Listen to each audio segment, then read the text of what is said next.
Skilaboð okkar til atvinnulífsins eru skýr. Við ætlum að stækka kökuna og styrkja velferðina. Og við skiljum mikilvægi iðnaðar á Íslandi sem auðvitað lykilbandamaður í þessu verkefni. Já, en ég líka áhyggjufullur yfir bara þróun á alþjóðavettvangi. Það eru svo stórir atburðir að gera sem að við höfum ósköp lítið að segja. Þannig ég held að við eigum að vera búin við öllu, vona það besta, en líka búa okkur undir eitthvað annað að vera.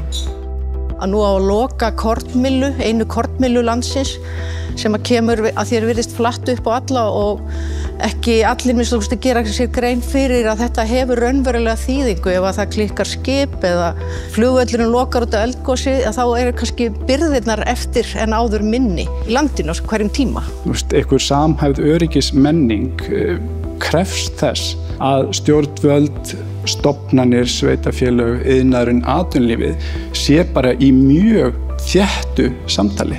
Og þetta þarf að gera í rauninni áður en til einhverja atburða kemur. Og það eitt af því sem ég að brenna fyrir núna, að skapa betra fæðuöryggi á landinu. Kemur reyndar annars staðar frá því með landbúnaði eða fiskveiðum. Ég að koma með líftæknina inn í þetta. En ég tel að það sé mjög mikilvægt að við hugsum vel út í þau mál. Eins og nágrannaþjóðir okkar hafa gert. Við ætlum fyrst að borða kjúklingana, svo ætlum við að borða svínin og svo framvegis. Og endum á kartöflunum þegar hungursneyðin sverfur að.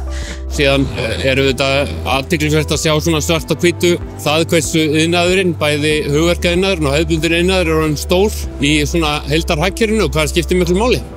Hvað kennir þetta okkur? Þetta segir okkur það að Ísland háð því að hafa greiðan aðgang að mörkuðum bæði Evrópu og Bandaríkjanna. Og tímum hugsanlegs tollastríðs þá mikilvægt að við gætum hagsmuna okkar bæði til austurs og vesturs. Það sem ég tók svona af þessu þingi líka var það að hvað hugvitið hefur gefið í og orðin stór stólpi í þjóðfélagsmálum. Eins og ég sagði 1978 þá sagði ég að við breytum frystihúsunum í kvikmyndaver. Sagði þá að talin bara geðsveikur, en nú það bara orðin ískaldur veruleiki. Á þessari öldu hugsum við svona í skemmra fram í tíman.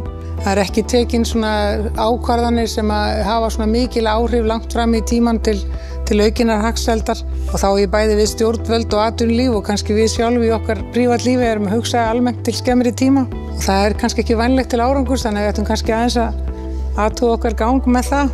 Varðandi byrðir og annað, olía og orka og þessi þættir eru eitthvað sem gríðarlega mikilvægt fyrir samfélagið. Ég veit ekki hvar neyðarbirgðir Íslands eru í dag, en einhvern veginn heyrði maður töluna 10 daga, ég hef heyrt 6 daga og 7 daga. Þetta náttúrulega skelfilegt að hugsa þetta. Maður velti fyrir sér, einhver tankur sem frátekinn fyrir sjúkrabíla í neyð? Eða það bara næsta bensíndæla sem orðin tóm?